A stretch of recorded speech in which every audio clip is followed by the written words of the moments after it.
દેવા માંડે છે કે નારદજીનું મેં શું બગાડ્યું, મારી પુત્રીને આવા પતિ માટે તપ કરવાનું કહ્યું. દીકરીને ગોદમાં બેસાડી માં એમ કહેવા લાગી, બેટી ગમે તે થાય હું આપઘાત કરીશ, પર્વત ઉપરથી પડીશ, અગ્નિમાં સળગી જઈશ, બાકી હું તારું લગ્ન શિવ સાથે નહીં થવા દઉં. તુલસીદાસજીએ ખુલાસો કર્યો છે પોતાના સાહિત્યમાં, મહિના એ માનવની બુદ્ધિ છે. વિશ્વાસની સાથે શ્રદ્ધાનું લગ્ન થાય એમાં બુદ્ધિ હંમેશા અવરોધક બને. બુદ્ધિ વિશ્વાસને સ્વીકારવામાં બહુ અર્થો કરે છે, બહુ હિસાબ કરે છે. આનો વેશ આવો છે, આનું દર્શન આવું છે, આને કપડા આવા પહેર્યા, બુદ્ધિ બધો વિચાર કરશે. કેવલ બુદ્ધિ વિશ્વાસની સ્વીકૃતિ કરી શકતી નથી. અને તેથી એમણે એમ કહી દીધું પોતાની પુત્રીને કે તુમ સહિત ગીરતે ગીરો પાવક જરો જલ નિધિ મહાપરો, હું દરિયામાં ડૂબી જઈશ, અપમાન થાય, બદનામી મળે તો ભલે મળે, બાકી જીવું છું ત્યાં સુધી તારા લગ્ન હું શિવ સાથે નહીં થવા દઉં. આમ મહિના બોલ્યા છે. પાર્વતીએ માને કહ્યું, માં તું મારી માતા છો, તું જેમ કહીશ એમ કરીશ, પણ તારા પાસે કોઈ એવી શક્તિ છે કે વિધાતાના લેખને બદલી શકે? સુખ અને દુઃખ તો મારા લલાટમાં જે લખાયા, જ્યાં જઈશ ત્યાં મારે ભોગવવાના. માં કરુણાનો અવસર નથી, કલંક ન લે.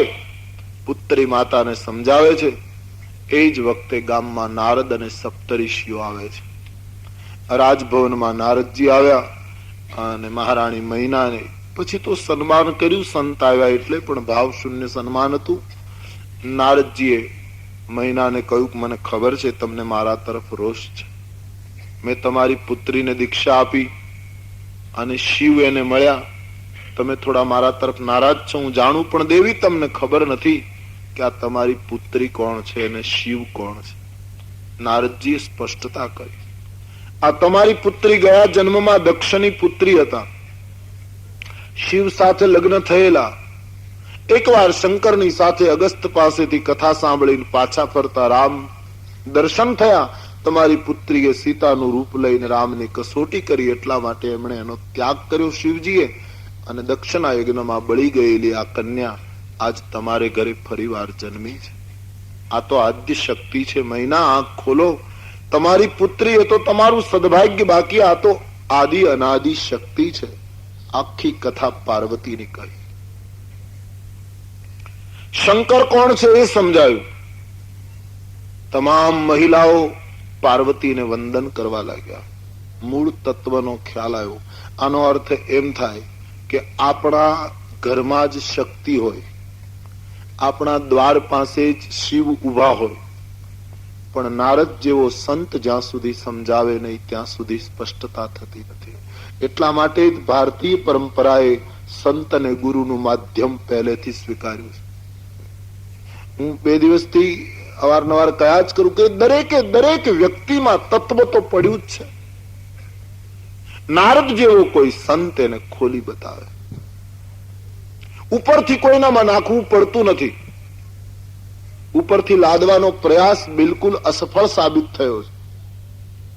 માણસમાં પડ્યું જ હોય છે, એના ઉપરથી ધૂળ ઉડાડવાની હોય છે. અને તે નારદ જેવો કોઈ સંત મળે, કોઈ એવો સદગુરુ મળે કે જે આપણા તત્વને ખોલી આપે. નારદજીની સમજાવટથી આખી દ્રષ્ટિ ફરી ગઈ લોકો. જે શિવ તરફ લોકોને કુભાવ હતો, એક સદભાવ જાગ્યો. પાર્વતીમાં પુત્રી ભાવ હતો, એને બદલે જગદંબા ભાવ જાગ્યો. પુની પુની પાર્વતી પદ વંદે, બધા વંદન કરવા લાગ્યા. એટલા માટે સંત સત્સંગ એની બહુ જરૂર છે. કેવલ પુસ્તક વાંચીને, ખૂબ પુસ્તક તમે વાંચી લો તો વિદ્વાન થઈ શકાય, ભાષાકીય પ્રભુત્વ આપણામાં આવી શકે, પણ સંત અને ગુરુનો અનુગ્રહ ન હોય ત્યાં સુધી પરમ તત્વની અનુભૂતિ અશક્ય છે. એટલે જ આ દેશની સંસ્કૃતિ ગુરુ પરંપરાને સ્વીકારે છે. આખા નગરની દ્રષ્ટિ ફરી ગઈ. ભયની જગ્યાએ ભાવનું વાતાવરણ સર્જાયું. 4 પ્રકારની રસોઈ બની, બધાને ભોજન કરાયું. લગ્નનું મુહૂર્ત નીકાળ્યું. ધામધૂમથી શિવજી લગ્ન મંડપના દ્વારે આવ્યા. સન્માન થયું, બધાને આસન આપ્યું. સુવર્ણ સિંહાસન ઉપર વરરાજા તરીકે શિવજી બેઠા. હિમાચલ અને મહિના કન્યાદાન માટે ઉપસ્થિત અને પોતાની પુત્રી દિવ્ય શણગાર સજી લગ્ન મંડપમાં પધારે છે. સખીઓ ગીતો ગાય, વેદ મંત્રો બોલાય. હાથમાં દર્ભની સળી અને પોતાની પુત્રીનો હાથ લઈ હિમાચલે પોતાની પુત્રી શિવજીના હાથમાં સમર્પિત કરી. કન્યા અર્પણ થઈ ગઈ શંકરજીને.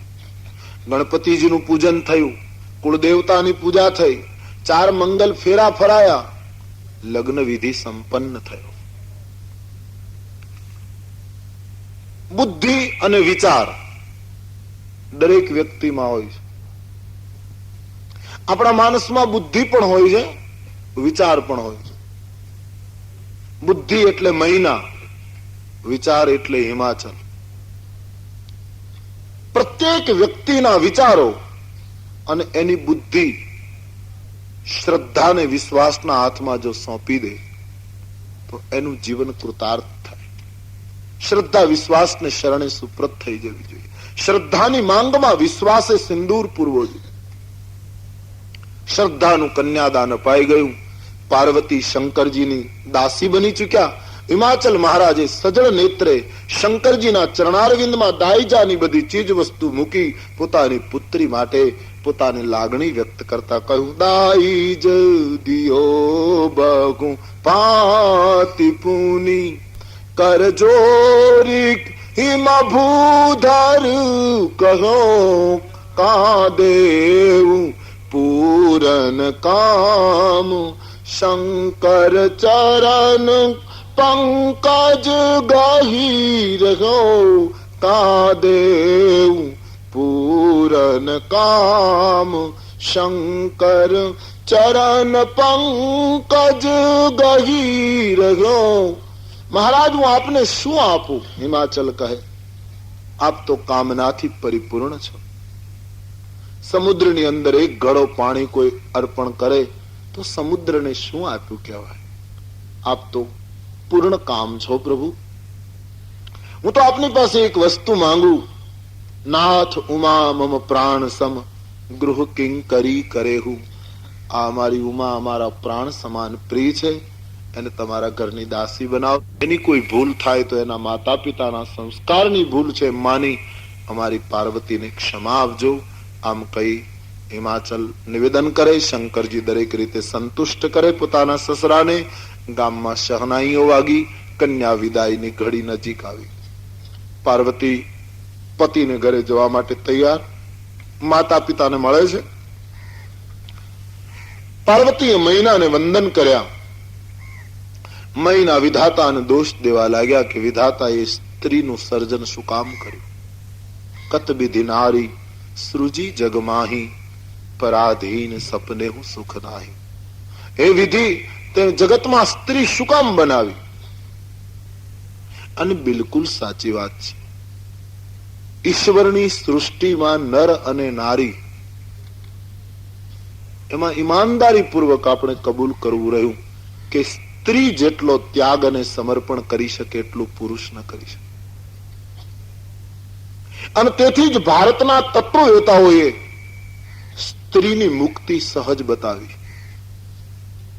પુરુષને મોક્ષ માટે, પુરુષની મુક્તિ માટે, પુરુષને પ્રાપ્તિ માટે ન જાણે કેટલાય સાધન કરવા પડે, સ્ત્રી માટે સહજ બને. કારણ કે સ્ત્રીનો ત્યાગ અને સમર્પણ અદ્ભુત હોય. 18 વર્ષ 20 વર્ષ સુધી પિતાને ઘરે રહેલી કન્યા, આ બધું મારું છે, આ ઘર મારું છે, આ વાસણો મારા છે, આ ચીજ વસ્તુ મારી છે, આવો દાવો કરનારી દીકરી જયારે પતિને ઘરે જાય, ખબર નહીં એ કેટલું મોટું સમર્પણ આવે છે, ક્રાંતિનું પગલું આવે કે જે અજાણ્યું કુટુંબ છે, અપરિચિત કુટુંબ છે, ત્યાંની બધી વસ્તુ પોતાની કરી લે અને માતા પિતાની વસ્તુ પારકી કરી લે. શ્રૃંગાર સજેલા દેહમાં એક જબરદસ્ત સંન્યાસ છે. આભૂષણો વાળા અંગથી સ્વીકારાયેલો એક મોટું આ ત્યાગનું કદમ છે. પુત્રીની વિદાય. મહિના દુખી થયા. મન વચન કર્મથી શિવ પદની પૂજા કરજે બેટી, એ નારીનો ધર્મ છે. આમ માતા પિતાએ સંસ્કારનો કરિયાવર આપ્યો. બાર બાર સખીઓને ઉમા મળે છે. માતા પિતા રડ્યા. ગામના પાદરમાં સૌ વળાવવા ગયા અને જાન પ્રસ્થાન થઈ ગઈ. દૂર દૂર પર્વતની માળાઓમાં જાન દેખાય ત્યાં સુધી હિમાચલ ઉભા રહ્યા. બધા દેખાતા બંધ થયા પછી પાછા ફર્યા. મહેમાનોને વિદાય આપી. શંકરજીનો સમાજ કૈલાસ પહોંચે છે. શિવ અને પાર્વતીનો નિત્ય નવો વિહાર, જગતના માતા પિતા શિવ અને પાર્વતીનો સુગંધી સંસાર, એનું વર્ણન કોણ કરે? અલૌકિક જીવન જીવે છે. આમ થોડો કાળ વીતે છે અને માનસકારે લખ્યું કાર્તિક સ્વામીનો જન્મ થાય છે. આ કાર્તિક સ્વામીએ તારકાસુર નામના રાક્ષસને મારી નાખ્યો અને જગતને નિશ્ચિંત બનાવ્યું. કાર્તિક સ્વામીના જન્મની કથા તુલસીદાસજીએ સંક્ષેપમાં કહી. યાજ્ઞવલ્ક મહારાજ ભરદ્વાજજીને શિવ ચરિત્રના કાર્તિક સ્વામીના જન્મ સુધીની અને તારકાસુરના વિનાશ સુધીની કથા કહેતા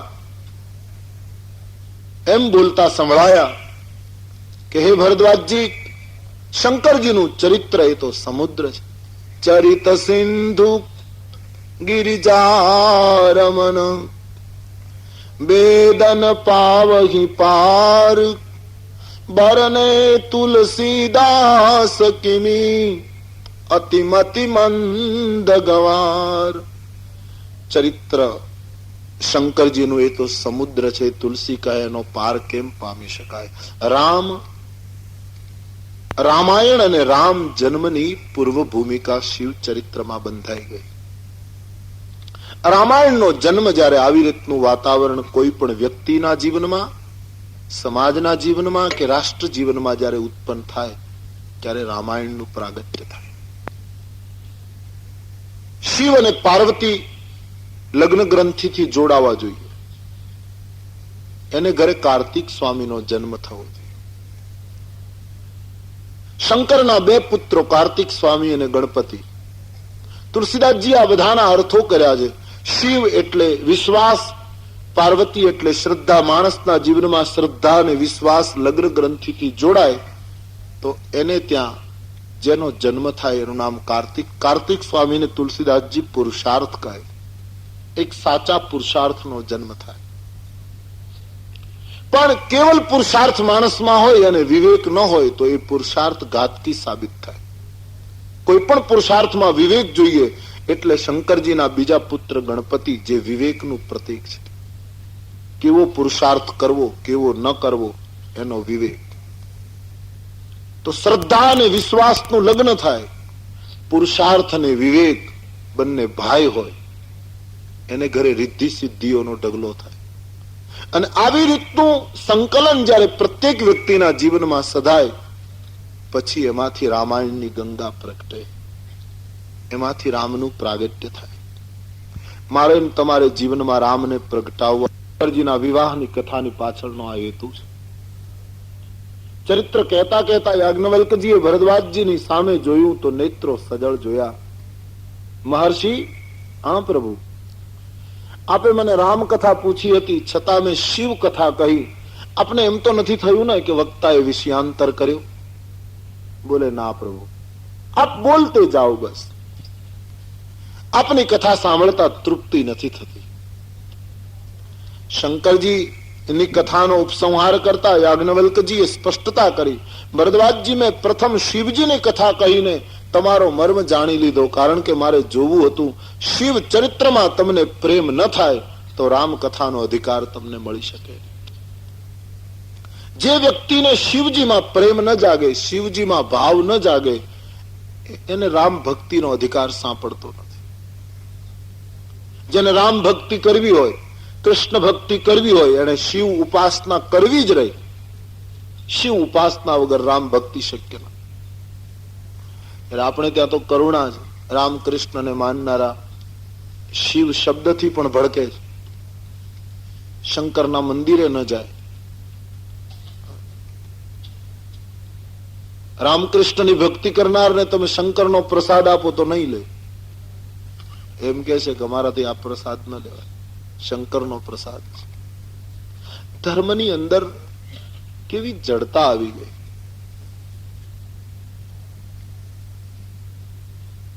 એકતાને બરાબર સમજો. અને મુશ્કેલી આપણા આચાર્યોને આવી ખબર જ નહોતી કે લોકો આવા જુદા જુદા માર્ગો અખત્યાર કરશે. આચાર્યોની દ્રષ્ટિ તો આખી કંઈક જુદી જ હતી. પણ મેન તમે આને માનનારો આને ન માને, આને માનનારો આને ન માને, પરિણામ એ આવ્યું કે ભારતીયો બહુ ચૂથાઈ ગયા. મારી તમારી એકતા તૂટી ગઈ, તૂટી રહી છે.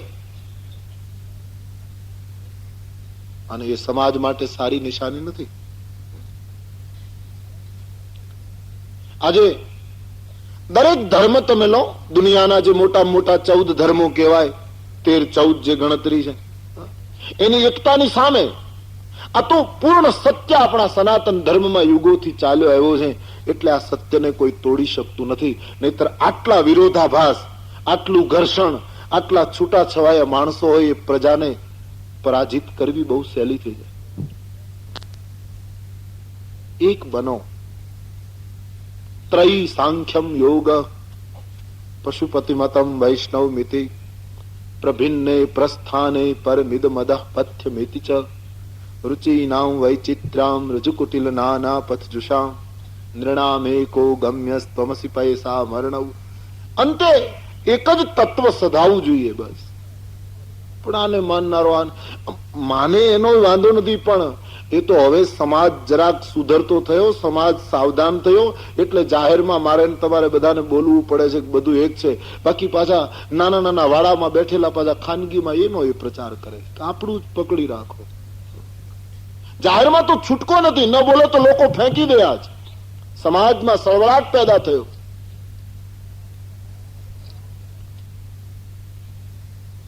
ધર્મ એક વસ્તુ ગંભીરતાપૂર્વક સમજી લો. ધર્મ એ તો વહેતી ગંગા છે, સંપ્રદાયો ઘાટ છે. જેમ નદી વહેતી હોય અને કોઈ માણસ પગથિયા બાંધીને નાવાની સુવિધા કરે, સંપ્રદાયો નાના મોટા ઘાટ છે. કોઈ પોતાના પગથિયા બાંધ્યા અહીંથી નદીમાં સ્નાન કરવાનું, કોઈ પોતાના પગથિયા બાંધ્યા અહીંથી સ્નાન કરવાનું, પણ સ્નાન તો અંતે નદીમાં જ કરવાનું હોય. સંપ્રદાયો અને નાના મોટા પેલા એ તો ઘાટ છે, એક વ્યવસ્થા છે. બાકી ધર્મ એ તો નાચતો ગાતો એક પ્રવાહ છે. નહેર કરવા માટે તમારે કરોડો રૂપિયાનો ખર્ચ કરવો પડે નહેર બાંધવા માટે, પણ ગંગાને વહેડાવવા માટે ખર્ચ ન કરવો પડે. ગંગા તો એની મેળાએ વાય. એમ ધર્મ એ એની મેળાએ પ્રચાર પામે, પણ બીજા નાના મોટી વસ્તુનો પ્રચાર કરવા માટે તમારે કરોડો રૂપિયાનો ઉપયોગ કરવો પડે.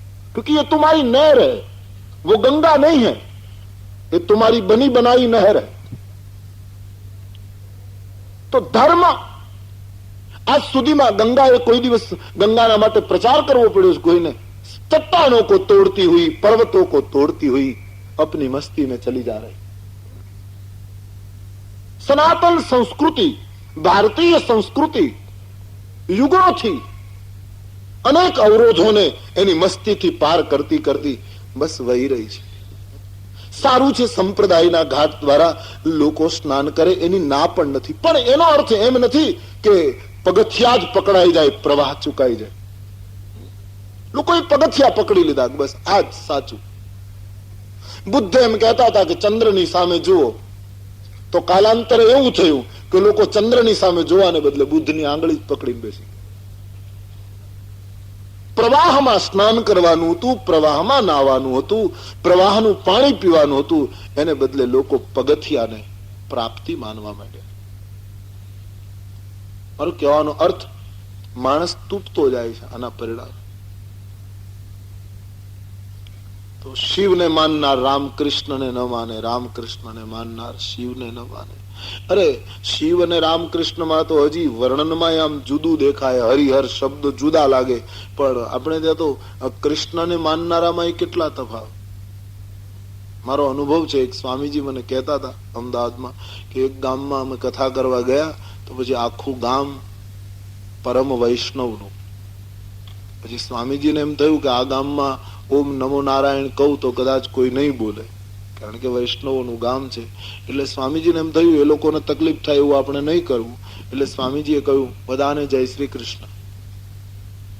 તો સભામાંથી કોઈ જય શ્રી કૃષ્ણ ન બોલ્યું, બિલકુલ ચૂપ, જાણે મૌન હોય.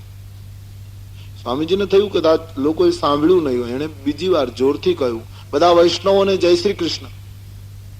કોઈ ન બોલ્યું. સ્વામીજીને થયું શું તકલીફ છે આ લોકો. એક આગેવાનને પૂછ્યું કેમ ભાઈ કોઈ જય શ્રી કૃષ્ણ નથી બોલતા.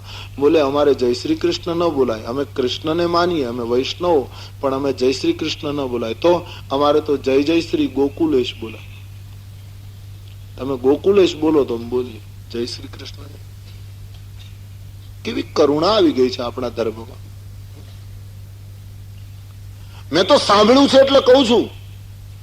11 વર્ષ અને 52 દિવસના કૃષ્ણને માનનારા એમ કહેવા માંડ્યા કે ગીતાનો કૃષ્ણ તો માયાવી કૃષ્ણ છે, એને ન મનાય, એ તો ગોકુળના જ મનાય.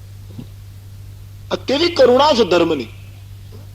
ગીતાના કૃષ્ણને માનનારા 11 વર્ષ અને 52 દિવસની મંગલમય લીલા, અદભુત લીલા જે કૃષ્ણની વ્રજભૂમિની, એને નથી માનતા. કૃષ્ણના એ 2 ટુકડા કર્યા. જ્યાં આવો ભેદ હોય એના ઘરે મંદિરમાં કૃષ્ણ ભૂલે ચૂકે હોય, એ ક્યારનો નીકળી ગયો હોય ત્યાંથી.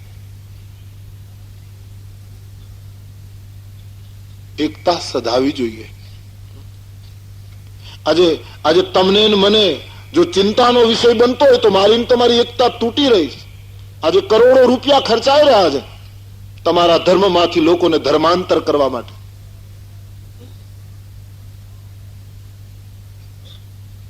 અબજો રૂપિયા ખર્ચાઈ રહ્યા છે કેમ તમારા ધર્મમાંથી લોકોને ફેરવવા. અને એનું મોટું કારણ મારી તમારી એકતા તૂટી છે.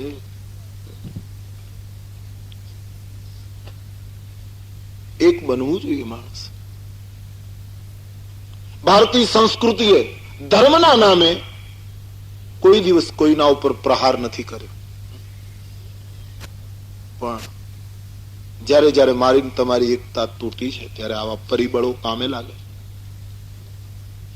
એટલા માટે આ દેશની સંસ્કૃતિમાં જે જન્મ્યા હોય એની પવિત્ર ફરજ છે જાગૃત થવું, સાવધાન થવું. રામકૃષ્ણને માનનાર શિવ ઉપાસના નહીં કરે તો રામકૃષ્ણનો અધિકાર એને પ્રાપ્ત થતો નથી.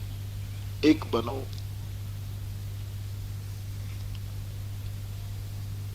શિવજીનું ચરિત્ર રામાયણમાં પ્રથમ મૂકીને એક અદભુત સમન્વય તુલસીએ સાધ્યો શૈવોમાં અને વૈષ્ણવોમાં. એક જબરદસ્ત સેતુ બાંધી દીધો તુલસીદાસજી, એક બનાવી દીધા બંને.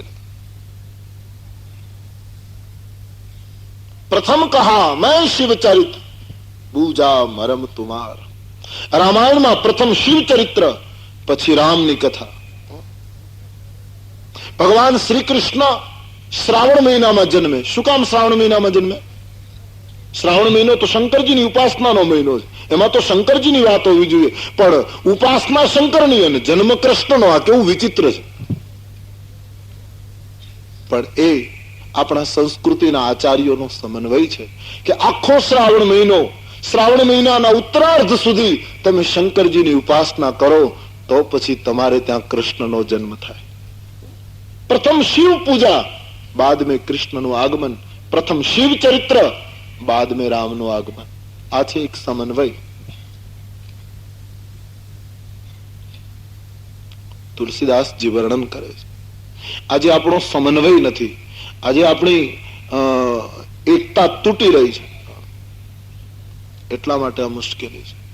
અને હજી તો આપણે અંદર છીએ ત્યાં સુધી વાંધો નથી, પણ તમે રાષ્ટ્રની એક વસ્તુ સમજી જ લેવી જોઈએ માણસે કે કોઈ પણ રાષ્ટ્રની સરહદ ઉપર એ રાષ્ટ્રનો ધર્મ હોવો જોઈએ. જે રાષ્ટ્રની સરહદ ઉપર એ રાષ્ટ્રનો ધર્મ ન હોય તો એ રાષ્ટ્રની સલામતી માટે બહુ જોખમ ઉભું થાય. ત્યારે આજ અંદરની વાત છોડીએ, પણ આજે મારી તમારી મુશ્કેલી એ છે કે સરહદ ઉપર પણ આપણો ધર્મ ઘટતો જાય, એકતા તૂટતી જાય, અને ધર્મ સિવાય કોઈ બચાવી શકે નહીં. ધર્મમાં એક એવી તાકાત છે જે માણસને આત્મબળ પૂરું પાડે. મારો કહેવાનો અર્થ, માણસ જુદા જુદા વાડાઓમાંથી પોતપોતાના ઘાટ પોતપોતાના સંપ્રદાયોને ઉપર બેસીને સ્નાન કરે એની ચિંતા નથી, પણ ગંગાના પ્રવાહને લક્ષ્યમાં રાખે. નહીતર ભવિષ્યની પેઢી કદાચ એવું પણ બને કે ધર્મના આચાર્યોને પણ માફ નહીં કરે. એવું પણ બનશે કે 25 વર્ષ પછીનો આ દેશનો સમાજ કદાચ તિલક કરનારાઓને પકડશે કે તમે અમને તોડી નાખ્યા છે, તમે અમને પ્રવાહ સુધી ન લઈ ગયા, તમે અમને કેવલ પગથિયા ઉપર બેસાડી અને સંસ્કૃતિની એક જડતા પેદા કરાવી દીધી. એવું પણ બને, સંભવ છે. પ્રથમ કહા મેં શિવચરિત બૂજા મરમ તુમાર, સુચि સેવક તુમ રામ કે રહિત સમસ્ત વિકાર. ભરદ્વાજજી, આપ રામના સાચા અનુરાગી છો એની મને ખાતરી થઈ ગઈ, કારણ કે શિવ ચરિત્ર સાંભળતા તમે ભાવ વિભોર બન્યા. હવે હું આપને રામ કથા કહીશ. આમ કહીને યાજ્ઞવલ્ક પૂર્વ ભૂમિકા બાંધે છે. એક દિવસ કૈલાસના શિખર ઉપર સુંદર વાતાવરણ છે. સવારનો સૂર્યોદય થયો. ભગવાન શંકરજી પોતાનું નિત્ય કાર્ય પરવારી અને કૈલાસના શિખર ઉપર મૃગચર્મ બિછાવી અને એ સદાબહાર વડલાની નીચે બેઠા. તુલસીદાસજી કહે, આજ શંકરજીએ મુનિના વસ્ત્રો ધારણ કર્યા છે. કેટલી મર્યાદા તુલસીએ બતાવી. શંકરજી પરણવા ગયા ત્યારે કપડા નથી પહેરાવ્યા, નહીતર પરણતી વખતે એને કપડા પહેરાવવાની જરૂર હતી. પછી ઘરે ગમે તેમ ફરે તો ચાલે, પણ લગ્ન જયારે શંકરજીના કરાવ્યા ત્યારે વસ્ત્રો નહીં પહેરાવ્યા. પણ આજ પતિ પત્ની એકલા કૈલાસ ઉપર છે અને શંકરજી વડલાની નીચે બેઠા ત્યારે પરિધન મુનિ ચીરા, મુનિના વસ્ત્રો પહેરાવ્યા. તુલસીદાસજીને શંકર ભગવાને પૂછ્યું, મહારાજ કેમ વર્ણનમાં મેં કપડા પહેર્યા એવું લખો? બોલે, મહારાજ હવે તમારે રામાયણની કથા કહેવાની, અને રામાયણની કથા એ મર્યાદા પુરુષોત્તમની કથા છે. મર્યાદાની કથા કહેવી હોય તો તમારે મર્યાદા પૂર્વક બેસવું પડશે. તમે દિગંબર બનીને બેસો એ યોગ્ય નહીં, તમારે પણ મુનિના વસ્ત્રો પહેરવા જોઈએ. તેથી આજ ગોસ્વામીજીએ અમારે ચંદ્રશેખર શિવજીને મુનિના વસ્ત્રો પહેરાવ્યા છે. સુંદર વાતાવરણ. તુલસીદાસજી શિવ સ્વરૂપનું વર્ણન કરતા લગે, જટા મુકુટ સુર સરિત શિર, લોચન નલિન વિશાલ, નીલકંઠ લાવણ્ય નિધિ, સોહબાલ બિધુબાલ. જટાનું મુકુટ છે, ધીમે ધીમે ગંગધારા વહી રહી છે, લલાટમાં ચાંદ સોહે છે, કંઠ નીલ બનો છે, ગૌર વર્ણ છે, ભસ્મનો લેપ છે, વિશાળ લલાટમાં ત્રિપુંડ ધારણ કરેલું છે, મુનિના વસ્ત્રો પરિધાન કરેલા પ્રસન્ન વદન ભગવાન શિવજી બેઠા. ભવાનીએ જોયું, આજ મારા પતિદેવ ખૂબ જ પ્રસન્ન છે. આટલા પ્રસન્ન મેં મારા પતિને ક્યારેય જોયા નથી. પાર્વતી ગૃહ કાર્ય છોડીને પતિના ચરણારવિંદમાં વંદન કરવા આવી રહ્યા. ગોસ્વામીજીએ સુંદર ચિત્ર આપતા લખ્યું છે, પાર્વતી ભલ અવસર જાની, પાર્વતી ભલ અવસર ગઈ શંભુ પગી માતુ ભવાની, ગઈ શંભુ પગ જાની પ્રિયા આદર અતિ કીન્હા, જાની પ્રિયા વામ ભાગ હર આસનુ દીના,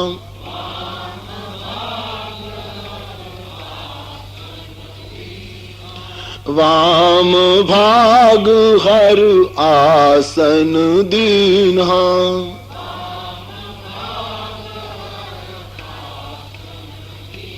યોગ્ય સમય જોઈને પાર્વતી ભગવાન શંકરજીની પાસે આવે છે. પોતાના પ્રિય પત્નીને ડાબી બાજુએ બેસવા માટે આસન આપે છે. શિવજીની બાજુમાં પાર્વતી બેઠા, શંકરજીના મુખ ચંદ્રની સામે જોઈ રહ્યા છે. શિવજીને કંઈક પૂછવું છે.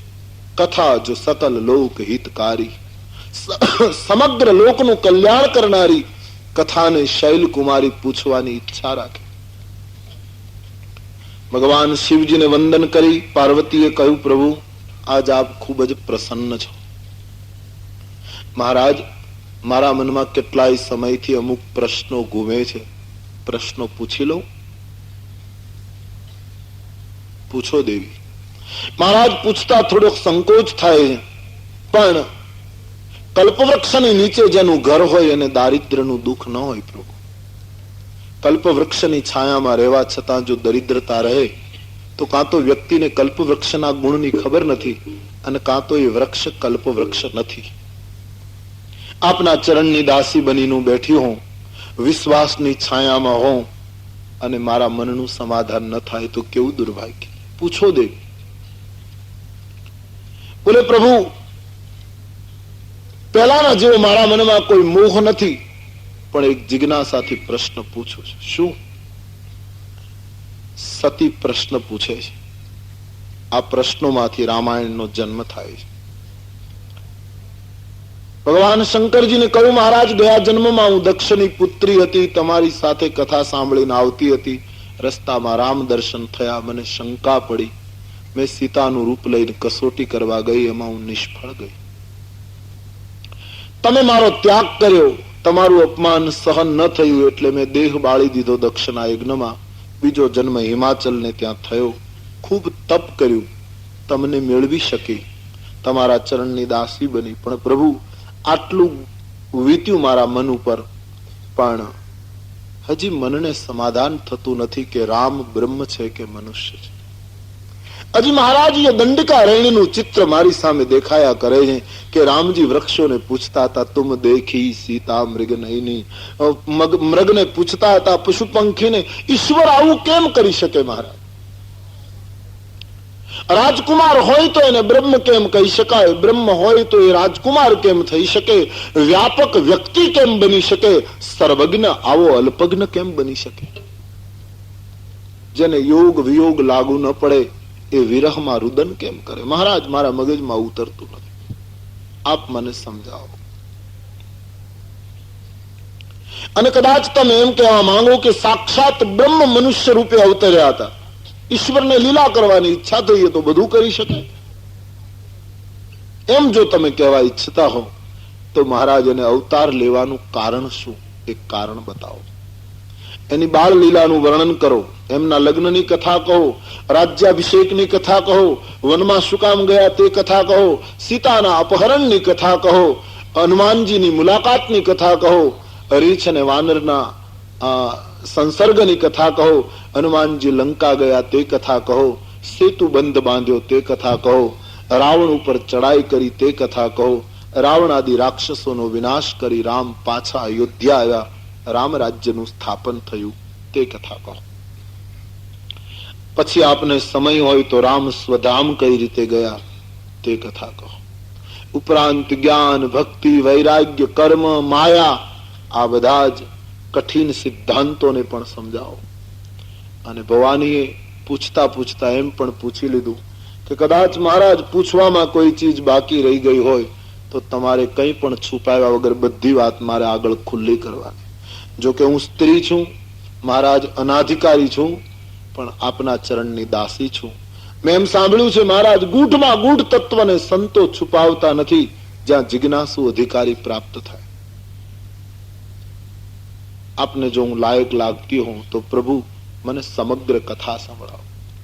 ભવાનીએ સંદેહને બાને, મનના સમાધાનને બાને, લોકોનું પરમ કલ્યાણ કરવા માટે એક દિવ્ય કથા માટે પ્રશ્નો પૂછ્યા. રામકથાના ઉપાસકોએ સૌ પ્રથમ દુર્ગાના ચરણમાં મસ્તક નમાવવું જ રહ્યું. પાર્વતીના પ્રશ્નો ન હોત તો ભારતને રામકથા ન મળે. ધન્ય છે ભગીરથને, જેણે ભારતની ભૂમિ ઉપર ગંગા અવતરિત કરી, જે સદીઓથી વહે છે. અને ધન્ય છે એ હિમાચલ પુત્રીને જેણે શિવજીના શ્રીમુખમાંથી લોકને પાવન કરનારી એક જગપાવની ગંગા પ્રગટ કરી. અને તેથી હું તમે કહીએ એમ નહીં, હું તમે અહોભાવ વ્યક્ત કરીએ એમ નહીં, સ્વયં શિવજી પણ પાર્વતીને ધન્યવાદ પાઠવે. આ પ્રશ્ન પછી રામકથા માટે પાર્વતીએ પૂછ્યું. ભગવાન શંકરજીના હૃદયમાં ચરિત્રો ઉછાળા મારવા લાગ્યા. રામ ચરિત સબ આયે. પાર્વતીના પ્રશ્નોથી શંકરજીના હૃદયની અંદર તમામ રામ ચરિત્રો ઉછાળા મારવા લાગ્યા. નેત્રો સજળ બન્યા, શરીર પુલકિત થયું.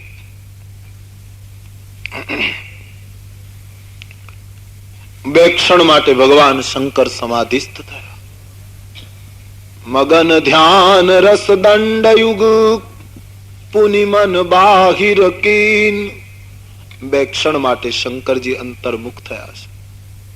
હૃદયમાં રામજીનું દર્શન થવા લાગ્યું.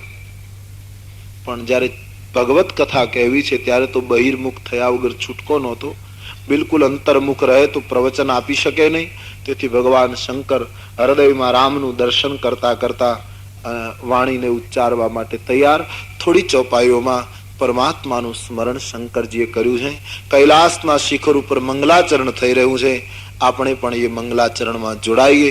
તુલસીદાસજીએ લખ્યું, જૂઠો સત્ય જાગી બિનુ જાને, જૂઠો સત્ય જાગી બિનુ, જીમી ભુજંગ રજુ બિનુ પહીચાને, જીમી ભુજંગ બિનુ,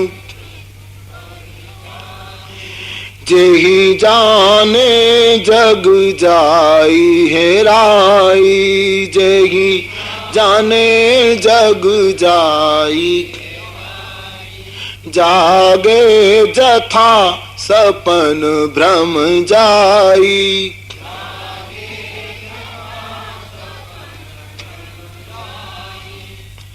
જેને જાણ્યા વગર ખોટું સાચું લાગ્યા કરે. કેટલી સરળ વાતમાં આખા જગતનું રહસ્ય તુલસીદાસજીએ સમજાવી દીધું. જે તત્વને જાણ્યા વગર આ સંસારની ખોટી વસ્તુઓ સાચી ભાસ્યા કરે, પ્રતીત થયા કરે. જેમ સ્વપ્નમાં અંધારામાં પડેલું દોરડું પ્રકાશના અભાવને લીધે સર્પ લાગ્યા કરે. દોરડું ભૂતકાળમાં સર્પ નથી, વર્તમાનમાં છે નહીં, ભવિષ્યમાં કોઈ દિવસ દોરડું સર્પ થઈ શકે નહીં.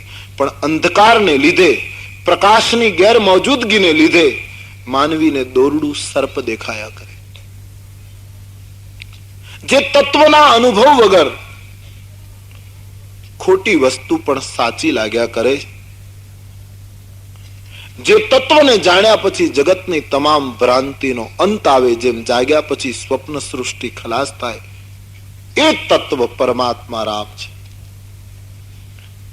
રામને જ્યાં સુધી જાણીએ નહીં ત્યાં સુધી બધું જ જાણ્યા બહારનું છે. અને એક રામ જણાય તો દુનિયામાં બધું જણાઈ ગયું. તુલસીદાસજી કહે એ પરમ તત્વ ભગવાન રામ છે, ઈશ્વર છે. જેને જાણ્યા પછી જગતમાં કશું જાણવાનું બાકી રહેતું નથી. રામ ન જણાય તો દુનિયામાં હજી મેન તમે કશું જાણી શક્યા નથી. તો જેને જાણ્યા પછી સંસારની ભ્રાંતિનો અંત આવે છે દેવી, એ પરમાત્મા રામ આ ધરતી ઉપર એકવાર અવતરિત થયા ત્રેતાયુગમાં. એના બાલ સ્વરૂપની વંદના કરતા શંકરજી બોલ્યા, બંદવ બાલ રૂપ સોઈ રામ, બંદવ બંદવ બાલ રૂપ સોઈ રામ, બંદ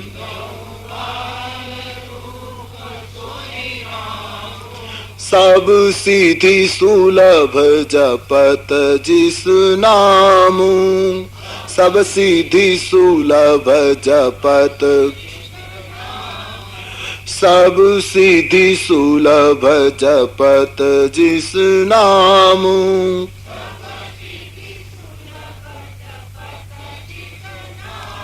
એ બાલરામજીને ભગવાન શંકરજી પ્રણામ કરે છે, જેના નામના સ્મરણ માત્રથી તમામ સિદ્ધિ સુલભ બને, એમ લખ્યું છે. સંતના શબ્દ પર વિશ્વાસ કર્યો.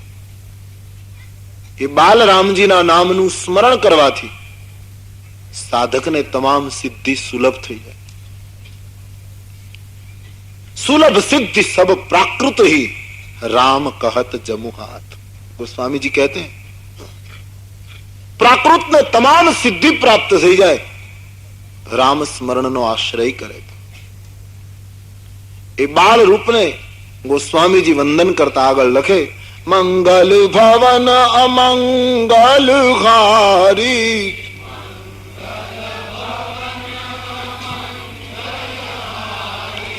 મંગલ ભવન અમંગલ હારી.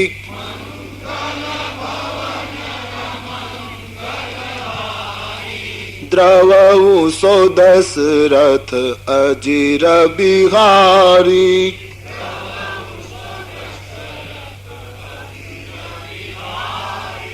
દ્રવઉ સો દશરથ અજીર બિહારી.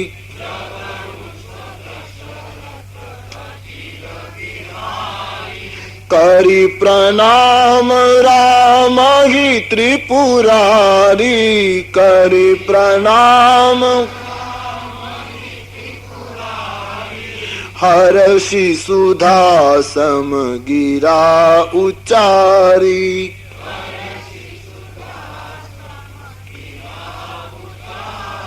મંગલના મંદિર અમંગલને હરનારા દશરથજીના આંગણામાં વિહાર કરનાર તમે અમારા ઉપર દ્રવિત હો. આમ કહી બાલ સ્વરૂપની વંદના કરી ભગવાન શંકરજીએ બાર બાર મનોમન ભગવાન રામજીને વંદન કરી અને દિવ્ય વાણીનો ઉચ્ચાર કર્યો. જ્યારે શંકરજી કૈલાસના શિખર ઉપરથી બોલ્યા ત્યારે સૌ પ્રથમ એના મુખમાંથી આ ચોપાઈ નીકળી ધન્ય ધન્ય ગિરિરાજ કુમારી.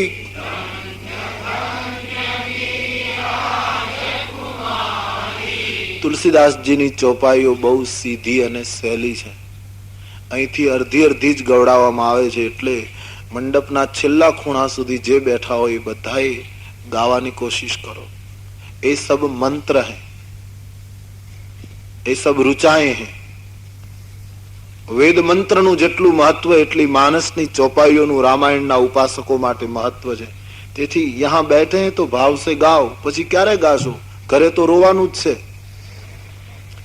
ये 9 दिन गाने का है, इसलिए भाव से धन्य धन्य गिरिराज कुमारी.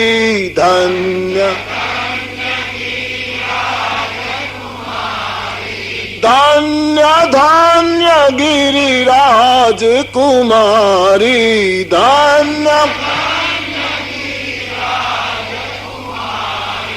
तो ही समान नहीं को उपकारी.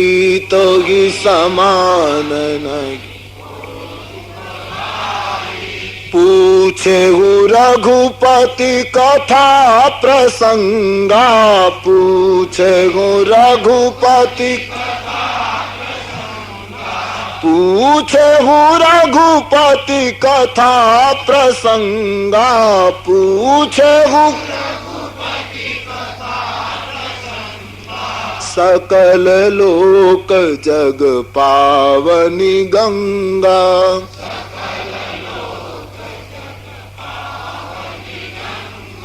सकल लोक जग पावनी गंगा.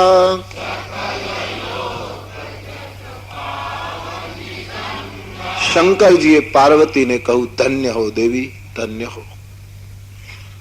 આપના સમાન કોઈ પરોપકારી નથી. આપે જગત ઉપર મોટો ઉપકાર કર્યો છે, કારણ કે તમે મને રામકથા પૂછી છે. રામકથા મારા હૈયામાં દબાઈને પડી હતી દેવી, એનો વિસ્ફોટ તમે કરી રહ્યા છો. આપને ખૂબ ધન્યવાદ, ખૂબ ધન્યવાદ. સમગ્ર લોકને પવિત્ર કરનારી પરમાત્માની આ પુનીત કથારૂપી ગંગા આજ તમે વહેડાવવા તૈયાર થયા. આપને જેટલા ધન્યવાદ આપું તેટલા ઓછા છે. રામ કથા જે વહેડાવે, રામ કથા જે નિર્માણ કરે, એ બધાય આ દેશમાં ધન્યવાદને પાત્ર છે. ધન્ય છે મહારાજ. શુકદેવજી પરીક્ષિતને જ્યાં જ્યાં કથાઓ વહેડાવી છે ત્યાં બધાને ધન્યવાદ અને અહોભાવ વ્યક્ત થયો છે. આજ પાર્વતીને ધન્યવાદ શંકરજી આપ્યા, કારણ કે એમણે ભગવત કથા પૂછી અને ભગવત કથાનું મહત્વ ગાતા ગોસ્વામીજીએ લખ્યું, જીન હરી કથા સુની નહીં કાના,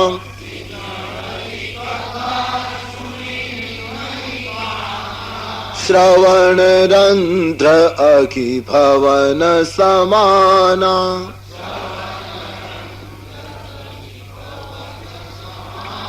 જેણે કાનથી ભગવત કથાનું શ્રવણ નથી કર્યું દેવી, એના કાન નથી, સર્પને રહેવાના દર છે. જેણે નેત્રોથી સંતના દર્શન નથી કર્યા, સંતો એને નેત્ર નથી કહેતા. તુલસીએ દોહાવલીમાં લખ્યું કે નેત્ર ફૂટી જાઓ, એ હૃદય તૂટી જાઓ. જે નેત્ર સંતના દર્શન ન કરે, જે હૃદય પ્રભુના સ્મરણમાં પુલકિત ન બને, હૃદય તૂટો, એ નેત્ર. જેણે નેત્રથી સંતના દર્શન ન કર્યા, ગોસ્વામી કહે એ નેત્ર નથી, મોરના પીછામાં લાગેલી છાપો માત્ર છે. એ છાતી વજ્ર કરતા પણ કઠિન છે, જે પ્રભુના ચરિત્રો સાંભળતા પુલકિત ન બને. એ મસ્તક કડવા તુમડા કરતા ભયંકર છે, જે ગુરુ અને સંતના ચરણમાં નમતું નથી. પાર્વતી, તમને ખૂબ ધન્યવાદ. આપે જગતના હિત માટે કથા પૂછી. તમારા પ્રશ્નો મને ખૂબ ગમ્યા છે. આ પ્રશ્નો દ્વારા રામ કથા વહેશે. હું આપને જરૂર ભગવત કથા શ્રવણ કરાવીશ. પણ દેવી, એક વાત આપને કહી દઉં, મારા મત પ્રમાણે તમારા મનમાં હવે કોઈ મોહ નથી. એક નૂતન જિજ્ઞાસા પ્રગટી છે.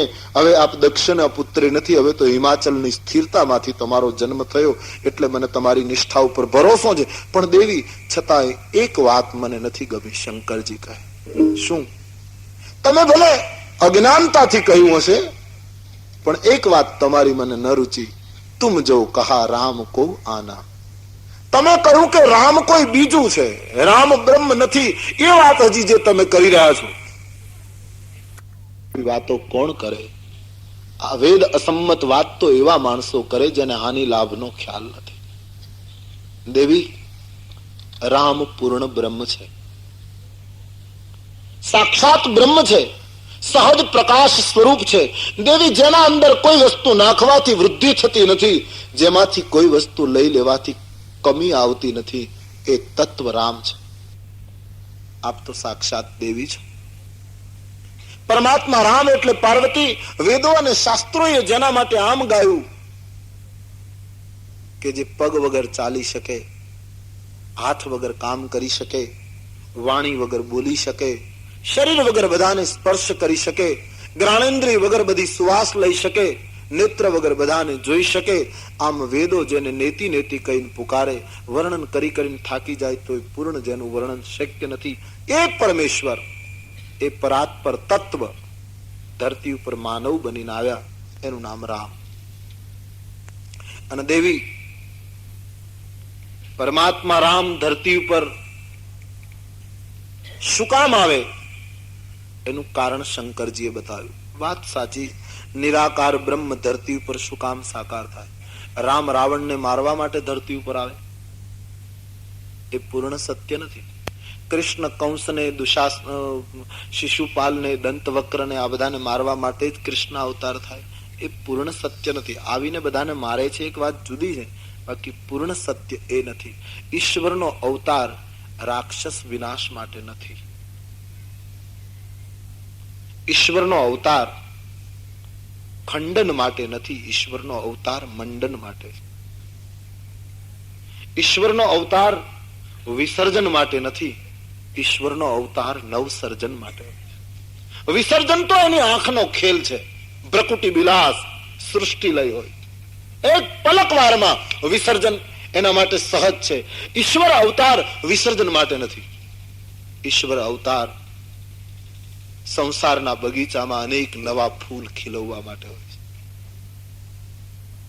તો રામ રાવણને મારવા માટે આવે એમ માની લેવું પૂર્ણ વિવેક નથી. રામ આવે છે, ઈશ્વરને ધરતી ઉપર આવવાની ફરજ પડે છે એના સંતો માટે, એના ભક્તો માટે, વૈષ્ણવો માટે, એના પરમ ઉપાસકો માટે નિરાકાર બ્રહ્મને આકાર લેવાની ફરજ પડે. બીજું કોઈ કારણ નથી. આવ્યા પછી રાક્ષસોનો વિનાશ કરે એક વાત જુદી છે દેવી, બાકી ઈશ્વર આવે છે સંતોને માટે. એ કારણ બિલકુલ ન્યાયી કારણ છે. સંસારમાં ઈશ્વર આવે છે કેવલ સંતો માટે. બહુ સાચી વાત છે.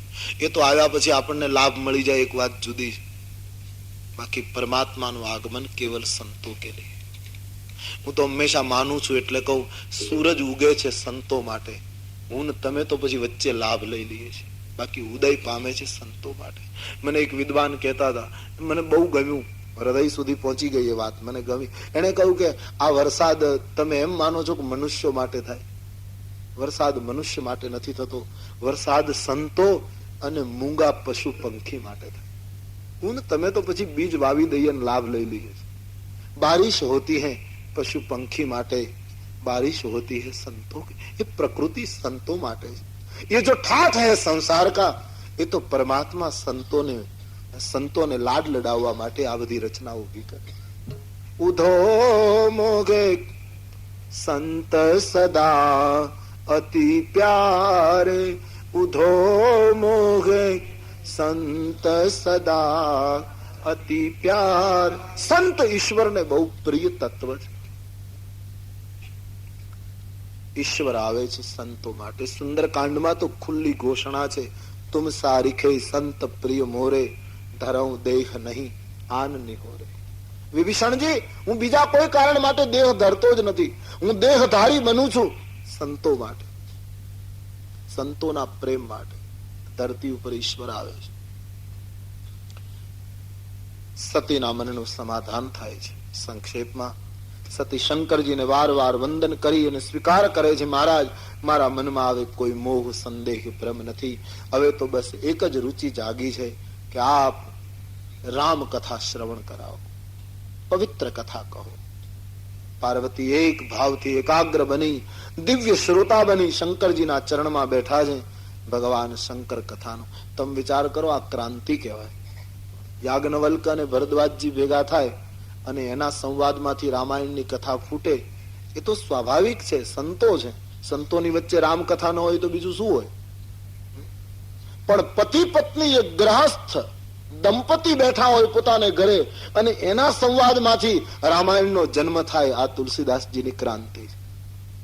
એનું દાંપત્ય કેટલું દિવ્ય હશે કે જેના સંવાદમાંથી ભારત વર્ષને રામાયણ જેવું શાસ્ત્ર મળે. લાખો લાખો નમસ્કાર છે એ ભારત કે પરમ દંપતિ કો, જેના વાર્તાલાપથી આ દેશને રામાયણ જેવું શાસ્ત્ર મળ્યું છે. પાર્વતી બિલકુલ એકાગ્ર બની ચરણમાં બેસી કથા શ્રવણ માટે બિલકુલ તૈયાર. અને ભગવાન શંકર પરમાત્માના અવતારના કારણોની ચર્ચા શરૂ કરે છે. ધ્યાન કર્યું, મંગલાચરણ કર્યું. ભવાની ઈશ્વરનો અવતાર જ્યારે જ્યારે ધર્મ ને હાનિ પહોંચે, અધર્મની વૃદ્ધિ થાય, અધર્મ એટલો બધો ફાલે કે ધર્મને દબાવવું પડે, ત્યાં સુધી પણ વાંધો નહીં. લોકો એટલી બધી અનીતિ આચરવા માંડે કે જેનું વર્ણન શબ્દોમાં શક્ય ન બને. અનીતિનું વર્ણન જ્યાં સુધી શક્ય હોય ત્યાં સુધી પ્રભુ ન આવે, પણ વર્ણન શક્ય ન બને એટલી અનીતિ લોકોની શરૂ થાય.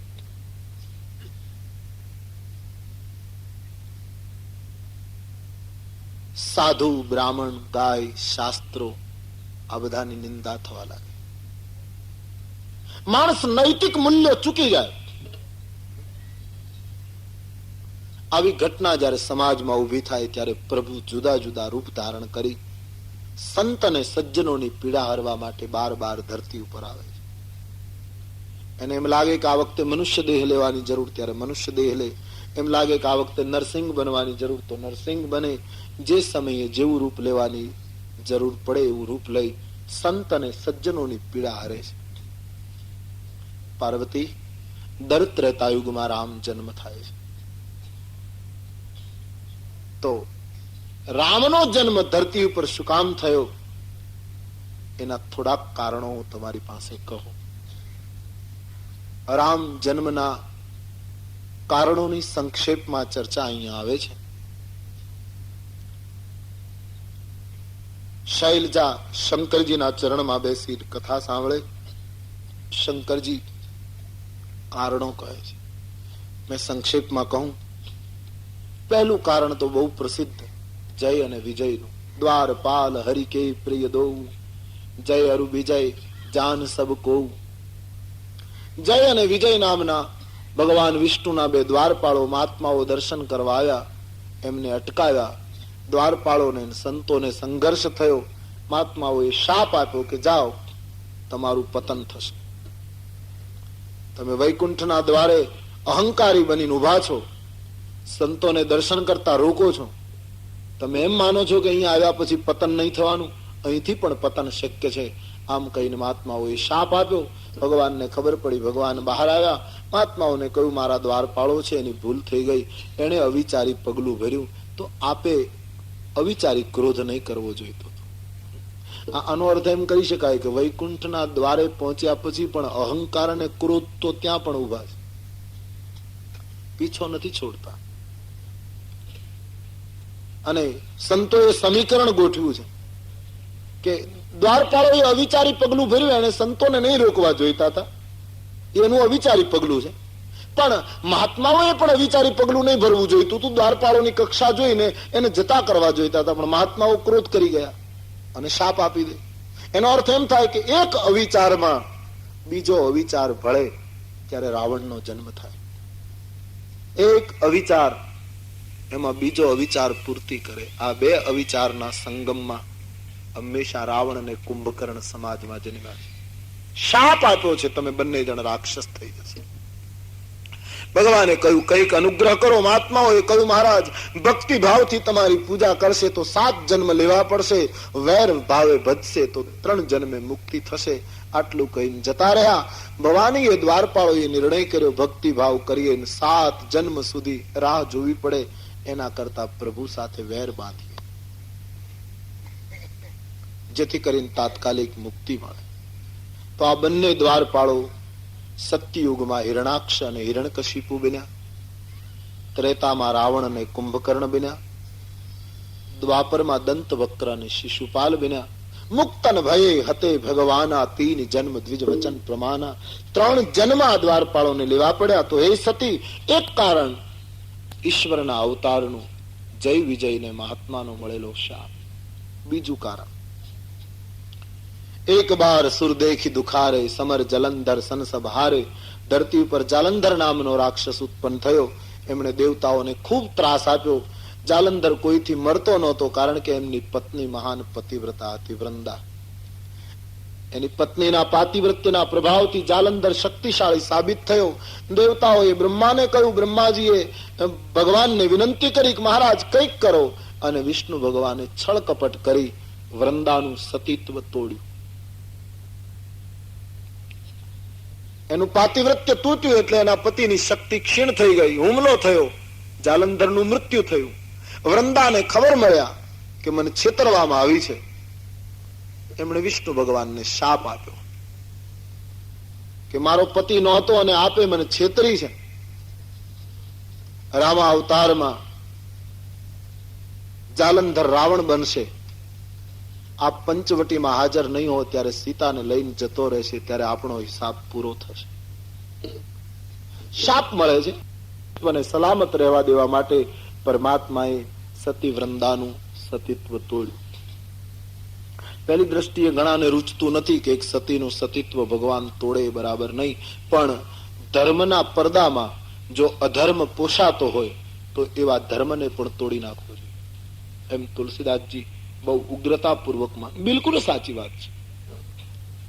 આગળથી ધર્મ હોય ને એની પાછળ જો અધર્મને પોષણ મળતું હોય તો એવા ધર્મની સમાજને જરૂર નથી. આપણને કોઈ શરાબનો પ્યાલો આપે ને એમ કહે કે લો પીઓ, આપણે કહીએ કે અમે શરાબ ન પીએ, પણ એ માણસ એમ કહે કે નહીં, આ કઈ સામાન્ય પાણીમાંથી બનાવેલો નથી, આ તો ગંગાજળમાંથી બનાવ્યો. અને તમે તો ગંગાને માનનારો છો. ગંગાજળમાંથી જો શરાબ બનાવેલો હોય તો પીવાય નહીં, કારણ કે ધર્મના પડદાની પાછળ અધર્મ છે. સુરસરી જલકૃત બારુણી નાના, કબહુન સંત કરે તે પાના. એ બહુ સુંદર વાત. પ્રસંગ નાનો એવો છે, પણ દરેક વ્યક્તિએ સાવધાન રહેવું જોઈએ કે જે ધર્મના પડદાની પાછળ અધર્મ દેખાય એ વખતે ધર્મના પડદાને હટાવવાની હિંમત હોવી જોઈએ માણસ. એ ધર્મ નથી જેની પાછળ અધર્મ છે. એક સતીના સતીત્વનો પડદો ઓઢી અને જાલંધર જગતને ત્રાસ આપતો હતો. પ્રભુને એમ લાગ્યું કે એક આંગળીમાં સડો પેઠો હોય તો ડોક્ટર એ આંગળી કાપવાનો નિર્ણય કરે, કારણ કે ન કાપે તો એ સડો આખા શરીરમાં જવા સંભવ. તેથી એક આંગળી કાપી નાખવી સમાજ માટે, વ્યક્તિ માટે હિતાવહ. એમ સતી વૃંદાનું સતીત્વ તોડ્યું. ભગવાને એના બદલામાં મનુષ્ય અવતાર લેવાની કબૂલાત આપી છે. બીજું કારણ સતી વૃંદા. ત્રીજું કારણ ભગવાન શંકરજી પાર્વતીને કહે, નારદ શાપ દિન એક વાર. ભવાની એકવાર નારદજીએ વિષ્ણુ ભગવાનને શાપ આપ્યો અને એટલા માટે ભગવાનને નરાકાર થવું પડ્યું.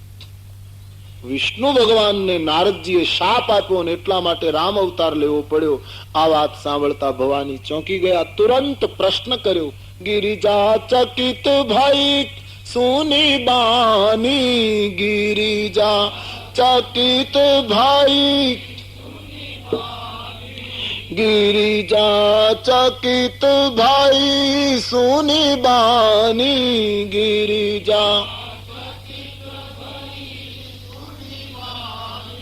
નારદ વિષ્ણુ ભક્ત મુનિ જ્ઞાની,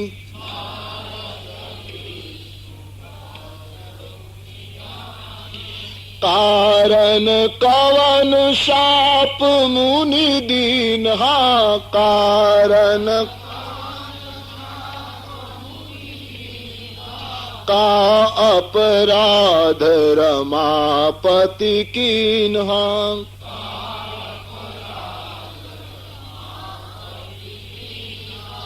કા અપરાધ રમાપતિ કીન. હા,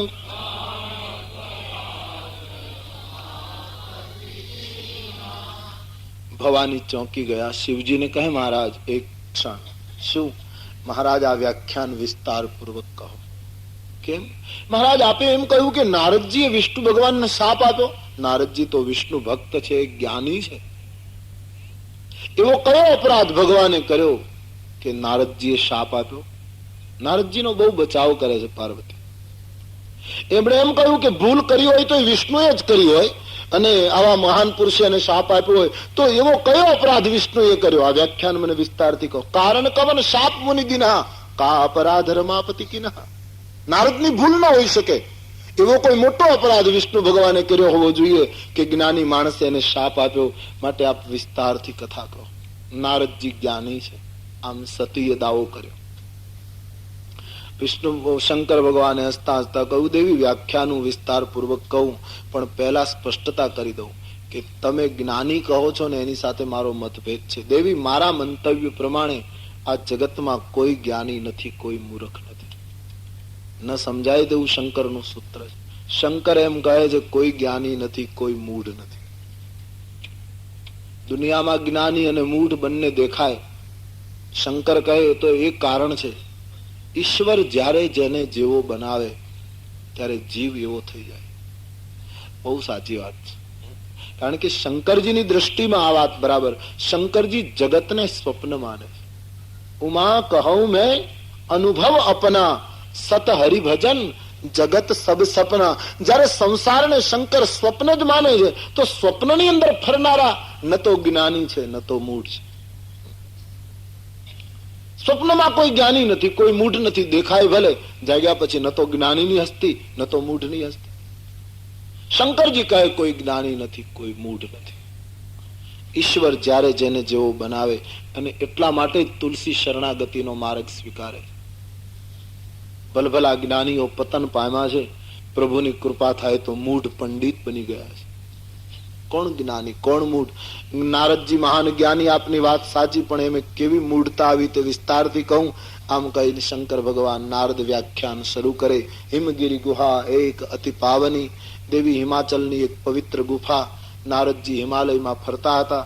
એ આશ્રમમાં એમણે પગ મૂક્યો, જગ્યા ગમી ગઈ. નારદજીને થયું કે ખૂબ પરિભ્રમણ કર્યું, લાવ પદ્માસન લગાવી હવે ધ્યાન કરું. નારદજી એક જગ્યાએ બેસી શકે નહીં, એવો એને શાપ હતો. નારદજી એક જગ્યાએ સ્થિર ન થઈ શકે, સતત ફર્યા કરે. આનો અર્થ આમ બીજી દ્રષ્ટિએ કરીએ તો એ કરી શકાય કે નારદ સંત છે, અને સંત એક જગ્યાએ બેસી રહે એ બરાબર નહીં. સંતે તો સતત ફરવું જોઈએ. નારદ પ્રેમ અને સંકીર્તનના આચાર્ય છે. નારદજી જગતને પ્રેમ સૂત્રો, ભક્તિ સૂત્રો આપવા માટે સતત ફર્યા છે, સતત ઘૂમ્યા છે. પણ આજ નારદજીને એમ થયું, ખૂબ ફર્યો, હવે લાવ એક જગ્યાએ બેસીને હરિનું ધ્યાન કરું. પરમાત્માનું સ્મરણ કર્યું છે, સહજ પવિત્ર મનમાં સમાધિનું સર્જન થયું. નારદજી સમાધિસ્થ થયા. મુનિ ગતિ દેખી સુરેશ ડરાના, કામ હી બોલી કિન હસન માના. નારદજીની સમાધિ જોઈ અને દેવરાજ ઇન્દ્ર અકળાવા લાગ્યો. સાધનામાં કેટલી તાકાત હશે! ધરતી ઉપર સાધના કરે તો આકાશ વાળો હેરાન થાય. સાધનામાં બળ કેટલું તમે કલ્પના કરો. મુનિ ગતિ દેખી સુરેશ ડરાના, કામ હી બોલી કિન હસન માના. કામદેવને બોલાવીને કહેવા લાગ્યો, નારદજી સમાધિમાં બેઠા, નક્કી મારું ઇન્દ્રાસન પડાવી લેશે. કામદેવ તમે જાઓ, નારદની સમાધિમાં વિઘ્ન કરો. બાબાજી લખે છે, જે કામી લોલુપ જગ માંગી, કુટિલ કા કૈવ સબ હી ડરાઈ. જગતમાં કામી અને લોભી માણસો એ કાગડાની માફક ડરતા જ હોય. કામદેવને કહ્યું તમે જાઓ, નારદની સમાધિમાં વિઘ્ન કરો. કામદેવ સમાજ સાથે આવે છે. વસંત ઋતુ નિર્માણ કરી નારદની સમાધિમાં ભંગ કરવાની કોશિશ કરે છે. કામ કલા કછુ મુનિહિન વ્યાપી. કામદેવની કોઈ કળા નારદને અસર ન કરી શકી. સમાધિ તૂટી રહી. કામદેવ હારી ગયો. બાબાજી લખે છે, એનું કારણ નારદ નહોતા. નારદની સમાધિ ન તોડી શક્યો કામદેવ, એનું કારણ નારદ નહોતા. પણ સિમકી ચાપી શકે કો તાસુ, બડ રખવાલ રમાપતિ જાસુ. જેની સાધનાનું રક્ષણ સ્વયં રમાપતિ કરે, એની સાધનામાં કોણ વિઘ્ન કરે? ઘણી કોશિશ અસફળ. થાકી ગયેલો કામદેવ નારદજીના પગમાં પડી મીઠા વાક્યો કહેવા લાગ્યો. ધન્ય છે જીતેન્દ્રિય, ધન્ય છો મહાપુરુષ, તમારા જેવો મેં કોઈ સંયમી જોયો નહીં. ભલભલાની આંખો ખોલાવી નાખનારો હું પ્રબળ કામ તમારી આગળ હું હાર પામું છું. ગળામાં હાર પહેરાવી નારદજીની પ્રશંસા કરવા લાગ્યો કામદેવ. નારદજીની આંખો ખુલી ગઈ. કામદેવને જોતા નારદજીને કામ ઉપર ભાવ જાગ્યો, ક્રોધ ન જાગ્યો. આટલા બધા વખાણ કરે છે, મને વિજેતા તરીકે જાહેર કરે છે. નારદજી એના તરફ ભાવ રાખી અને ક્રોધ કર્યા વગર પ્રિય વાક્યો કહી કામદેવને પરિતોષ. નારદજીની જીવનમાં ભૂલ અહીં કે એમણે કામદેવ ઉપર ક્રોધ કરવો જોઈતો હતો, પણ એમણે કામદેવ ઉપર પ્રેમ કર્યો. કામ ઉપર ભાવ રાખશે અને થોડા સમય પછી વિષ્ણુ ભગવાનને ગાળો દેવાનો, ત્યાં ક્રોધ કરવાનો. જ્યાં ક્રોધ કરવાનો હતો ત્યાં કર્યો નહીં. વખાણ કર્યા. નારદજીને ખૂબ ગમ્યું. પ્રશંસાએ, મીઠા શબ્દોએ નારદની આંખ ખોલાવી નાખી. પ્રશંસા કોને ન ગમે? દેવતાઓ પણ આમાંથી મુક્ત નથી, મુનિઓ પણ મુક્ત નથી. પ્રશંસા ભલભલાને પછાડે. નારદજી રાજી થયા, કામદેવને જતો કર્યો. નારદના મનમાં એક અહંકાર ફૂટ્યો કે હું કામ વિજેતા બની ગયો. શંકર જેવાની સમાધિ કામદેવે તોડાવી નાખી, પણ મને કઈ કરી શક્યો નહીં. હું કેટલો મહાન બસ સિદ્ધિનો ગર્વ પેદા થયો. આટલા વર્ષોની સાધના પછી નારદજીએ મેળવ્યો અહંકાર. કેવી કરુણા છે! અહંકાર કેટલો પીછો કરે છે માણસ. આટલી મહાન હસ્તીને જો ન છોડે તો હું તમે કઈ ગણતરીમાં. એટલે તુલસી શરણાગતિની વાત કરે. નારદજી જ્યાં જાય ત્યાં લોકો સન્માન કરવા લાગ્યા. આપ તો મહાન છો, કામ વિજેતા છો, આપના જેવા સંયમી કોણ? અને જેમ જેમ લોકો પ્રશંસા કરે એમ નારદનો ઘમંડ વધવા લાગ્યો. હરિસ્મરણ ભૂલી ગયા. પોતાની જાહેરાત જેમ જેમ થવા લાગી, લોકમાન્યતા વધવા લાગી. નારદજી સ્વર્ગમાં દેવતાઓ પાસે ગયા તો દેવતાઓએ મોટા મોટા ભાષણો કરી નારદજીનું સન્માન કર્યું. એટલો બધો અહંકાર નારદમાં આવ્યો, હું કામ વિજેતા, હું શંકર કરતા આગળ નીકળી ગયો. એક દિવસ નારદને વિચાર થયો કે લોકોને તો બધાને ખ્યાલ આવ્યો કે હું કામ વિજેતા, પણ શંકરને સમાચાર મળ્યા કેમ? કોઈએ ન આપ્યા હોય તો હું જાતે ખબર આપું. નારદજી સ્વયં કૈલાસ ગયા. શંકર ભગવાને ઉભા થઈ નારદજીનો સત્કાર કર્યો. પધારીએ મહારાજ. શંકરજી સમજી ગયા કે બીમાર પડીને આવ્યા છે એટલે ઉભા થઈને સામે લેવા ગયા. અહંકાર માણસને બીમાર બનાવી દે. બેઠા ગર્વથી. શંકર ભગવાને હસતા હસતા પૂછ્યું, દેવ ઘણા દિવસે કૃપા કરી, હમણાં તો આપના દર્શન નહીં. નારદજીએ કહ્યું, આપને કઈ સમાચાર નથી મળ્યા? બોલે, ના, અહીં તો કોણ સમાચાર આપે? કઈ અગત્યની ઘટના બની? અરે બોલે, મહારાજ હમણાં મને સમય જ ક્યાં હતો, હિમાલયમાં બેસીને તપ કરતો હતો. પણ કેવી સમાધિ! તમારી સમાધિ કામદેવ તોડાવી શકે, બાકી તાકાત છે મને કઈ કરી શકે? હું કામ વિજેતા છું મારા, મેં કામને જીત્યો. શંકરજી સમજી ગયા કે ભક્તને અહંકાર આવ્યો છે. પણ શંકરજીનો તો સિદ્ધાંત છે ને, હોય અહીં સોઈ જો રામ રચી રાખ. શંકરજીને થયું કે આમાં પણ કઈક ભગવાનની ઈચ્છા છે. એટલે શંકરજી એક વાત કહી દીધી, મહારાજ આપ તો સંત છો, જીતેન્દ્રી છો, તમને કામદેવ શું કરી શકે? આપ તો મહાપુરુષ છો. પણ એક વિનંતી કરું. શું? કામ વિજયની કથા મને કહી એમ મહેરબાની કરીને વિષ્ણુ ભગવાનને ન કહેશો. આપ કોઈને આંગણે આવો ને તો મહારાજ લોકો તમારી પાસે રામ કથાની અપેક્ષા રાખે છે, કામ કથાની નહીં. સંતોની પાસે લોકો સત્સંગની અપેક્ષા રાખે. તમે વિષ્ણુ ભગવાનને મળો ત્યારે કોઈ ત્રીજી વ્યક્તિ કામ વિજયની વાત રજૂ કરે તો વાતને તોડજો. એ વાતના વિસ્તારમાં તમારું હિત નથી. નારદજીને શંકરનો હિતોપદેશ ગમ્યો નહીં.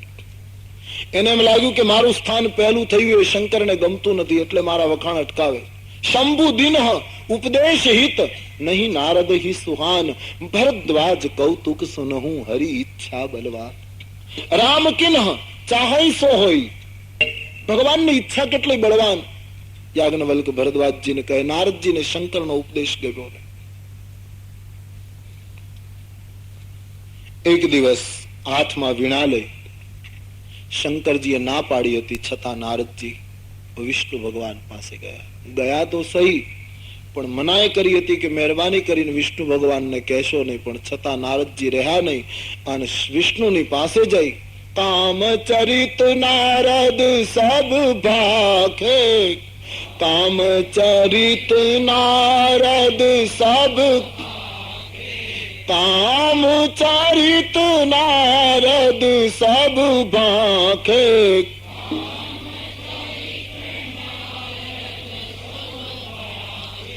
જદપી પ્રથમ બરજી શિવ રાખે, જદપી પ્રથમ બરજી શિવ. વિષ્ણુ ભગવાન પાસે ગયા. વિષ્ણુ ભગવાને પૂછ્યું, મહારાજ ઘણા દિવસે દર્શન આપ્યા? બસ આટલું પૂછ્યું.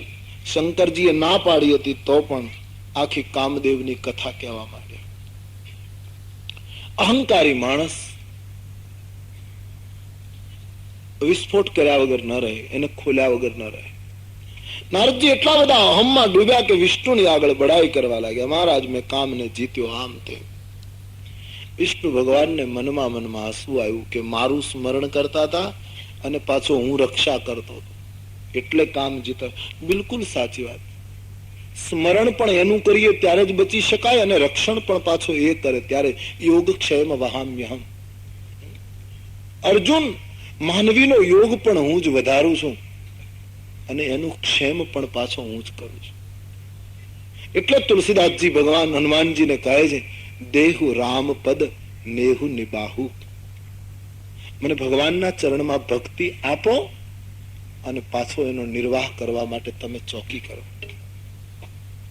યોગક્ષેમનો અર્થ છે યોગ પણ એ આપે, રક્ષણ પણ એ કરે. પરમાત્માએ રક્ષણ કરેલું છતાં નારદજી એની આગળ બડાઈ કરવા લાગે, મેં કામને હરાવ્યો. વિષ્ણુ ભગવાને બહુ સરળ લઈ લીધું, આપ તો મહાન જ્ઞાની પુરુષ છો, તમને કામદેવ શું કરી શકે? તમારું નામ લઈને કોઈ હિમાલયની ગુફામાં જપ કરે, નારદ નારદ બોલે તો એ પણ કામને જીતી જાય, અહંકારને જીતી જાય. આપ તો સંયમી છો. નારદજીએ કહ્યું, મહારાજ એ તો બધી આપની કૃપાનું ફળ છે, કૃપા તુમારી સકલ ભગવાન. એ તો મહારાજ આપની દયાનું પરિણામ છે. આવું નારદજી ઉપરથી બોલ્યા. અહંકારી ભાષા છે. લોકો આવું બોલે, આપણો અનુભવ હોય છે ને. આપણા કોઈ વખાણ કરે એટલે હંમેશા નારદ જેવી ભાષા બોલાય.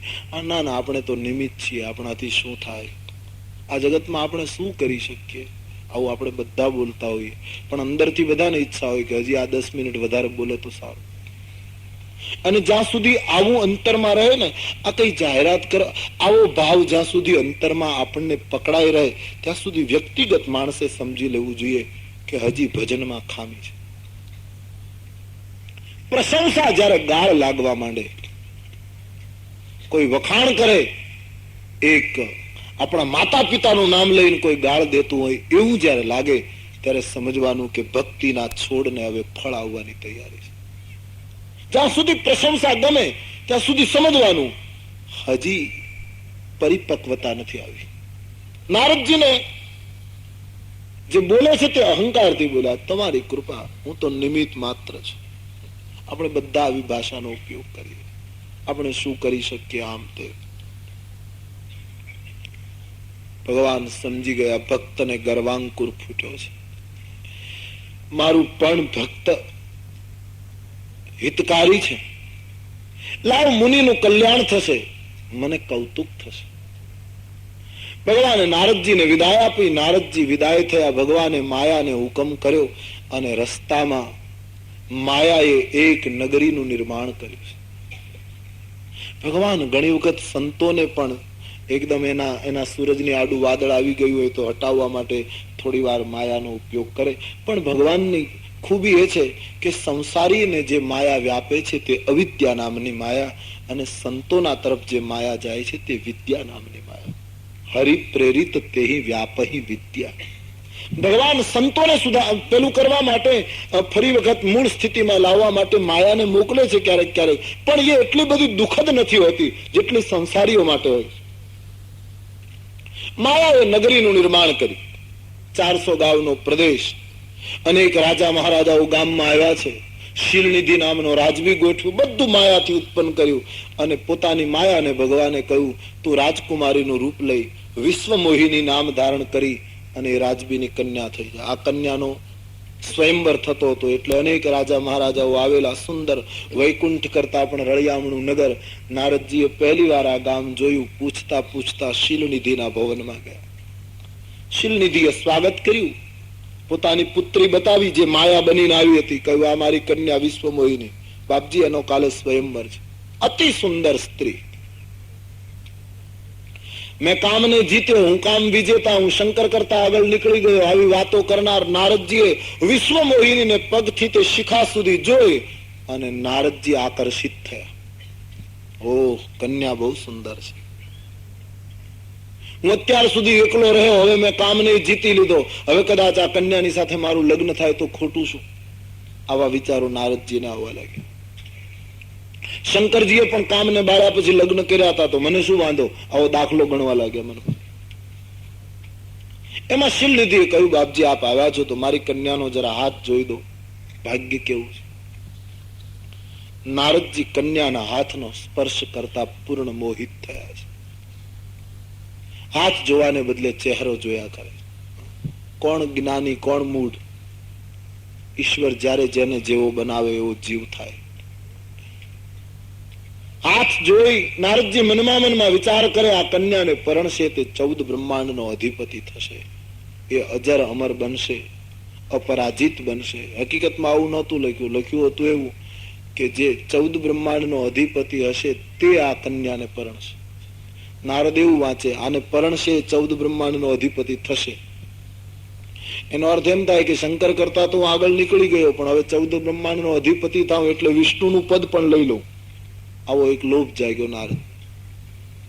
કામના પણ જાગી, લોભ પણ જાગ્યું. હવે થોડા સમય પછી ક્રોધ પણ જાગવાનો છે. એટલે 3 દુર્ગુણો આવી ગયા. આ કન્યા મને મળવી જોઈએ. શીલનિધિને આગળ કઈ બનાવટી વાક્યોમાં કહ્યું, તમારી કન્યા સુલક્ષણી છે, સુંદર છે, તમને યશ કીર્તિ અપાવશે. આમ નારદજીએ કહી દીધું. શીલનિધિએ કહ્યું, બાપજી આપ રોકાવ ને, આવતીકાલે નવ દંપતીને આશીર્વાદ આપીને જજો.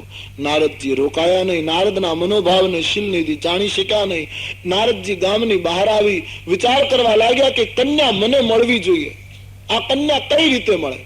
અનેક રાજાઓ આવ્યા છે કન્યાને મેળવવા માટે, તો રૂપ જોઈએ. અત્યારે મારી પાસે રૂપ તો નથી, મને જોઈને પરણે નહીં, પગે લાગે. આમાં તો રાજકુમાર જેવું સૌંદર્ય જોઈએ. હું તો મુનિ છું, મારા ગળામાં તો જયમાળા નહીં પહેરાવે. અને મારું હિત કરનાર હરિ સમાન બીજું કોઈ છે નહીં. 5-6 મહિનાનો સમય હોત તો તપ કરીને વિષ્ણુ પાસે રૂપ માંગત. પણ લાવ પ્રાર્થના કરું, ભગવાને હરિની સ્તુતિ કરી. ભગવાનને તો બધું કરવું હતું એટલે તુરત જ પ્રગટ થયા. માંગો, શું આપું? બોલે આપને રૂપ દો હું પ્રભુ મોહી. મહારાજ આપનું રૂપ મને આપી દો, મારે કન્યાને પરણવું છે, મારે કન્યાને પ્રાપ્ત કરવી છે. ભગવાને હસતા હસતા કહ્યું, નારદજી તમારું પરમ કલ્યાણ થશે એવું હું કરીશ. દર્દી ન ખાવાની ચીજ માંગે તો વૈદ્ય એને આપે નહીં. મેં તમારું આવી રીતે નક્કી કર્યું. જેમાં આપનું પરમ હિત સમાયેલું હશે એવું હું કરીશ. આવા ગૂઢ વાક્યો કહીને ભગવાન જતા રહ્યા. નારદજી પ્રભુની ગૂઢ વાણીને સમજી શક્યા નહીં. નારદજીને એવી ભ્રાંતિ થઈ, હું વિષ્ણુ બની ગયો, હું નરમાંથી નારાયણ થઈ ગયો એવું એને લાગવા માટે. ચહેરા ઉપર હાથ ફેરવે, હાથ ઉપર હાથ ફેરવે. સવાર પડતા નારદજી વિશ્વ મોહિનીના સ્વયંવરના મંડપમાં પધારે. હજારો રાજા મહારાજો બેઠેલા, માયાવી બધું બનેલું. નારદજી પધાર્યા તો બધા લોકોએ ઉભા થઈ સન્માન કર્યું. લોકોએ એમ માન્યું કે સંત આવ્યા તો સ્વાગત કરવું જોઈએ, પણ નારદજીએ એમ માન્યું કે હું વિષ્ણુ જેવો રૂપાળો છું એટલે આ લોકો ઉભા થઈ. પહેલી ગાદી ઉપર નારદજી ફૂલાઈને બેઠા છે. નારદજીને એમ કે પહેલા સિંહાસન ઉપર બેસવું એટલે વિશ્વ મોહિનીને જાજો પરિશ્રમ નહીં, મારા ગળામાં જયમાળા પહેરાવે એટલે હું લઈને જતો રહું. મોહમાં ડૂબ્યા છે નારદજી. શંકરજીના 2 ગણો બ્રાહ્મણના રૂપમાં નારદની આજુબાજુ ફરે, બધો ભેદ જાણતા હતા. એક ગણ બીજા ગણને નારદ સાંભળે એમ કહેતો હતો કે ભાઈ આપણે દુનિયામાં ઘણા રાજકુમારોને જોયા, બાકી ધન્ય છે આ રાજકુમારની જનેતાને જેને આવા રાજકુમારને જન્મ આપ્યો છે. મને તો એમ લાગે છે આ રાજકુમારને જોયા પછી કન્યા બીજા કોઈને પરણશે નહીં, આને જ પરણશે. નારદજી બહુ રાજી થયા કે હવે લગ્ન નક્કી. કારણ કે હું રૂપાળો છું, નહીં તર આ લોકો બધા ઉભા ન થાય, આ લોકો મારી ચર્ચા કરે. અહમ બિલકુલ પોષાયો છે. નારદજી ખૂબ જ ઘમંડમાં બેઠા છે. ઘંટનાદ થયો. વિશ્વ મોહિની જયમાળા લઈ સખીઓની સાથે પ્રભુની સ્વયં માયા આવે છે.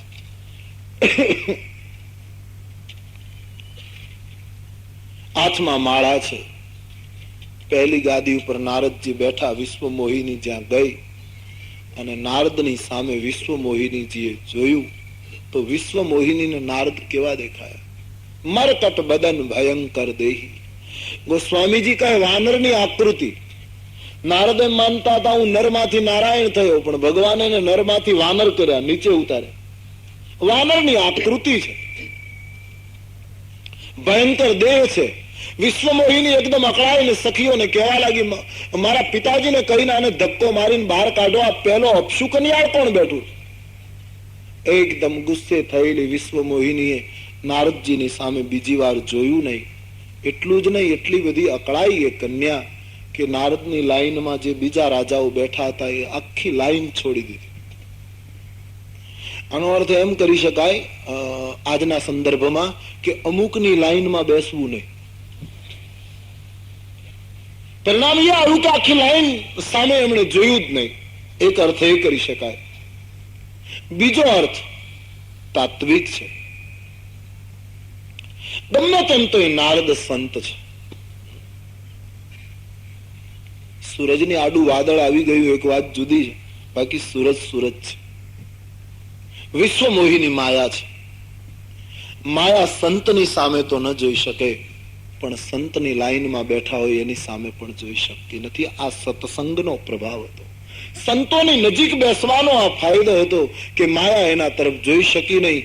નારદજી ખૂબ જ અકળાવા લાગ્યા. કન્યા બીજી તરફ ચાલવા લાગી. નારદને થયું કે આણે મને જોયો કે જોયો જ નહીં, કોઈનું માથું આડું આવી ગયું કે શું થયું. ઘણા અકળાયા, ઊંચા નીચા થાય છે. શંકરના ગણોથી રહેવાય નહીં, મશ્કરી કરે.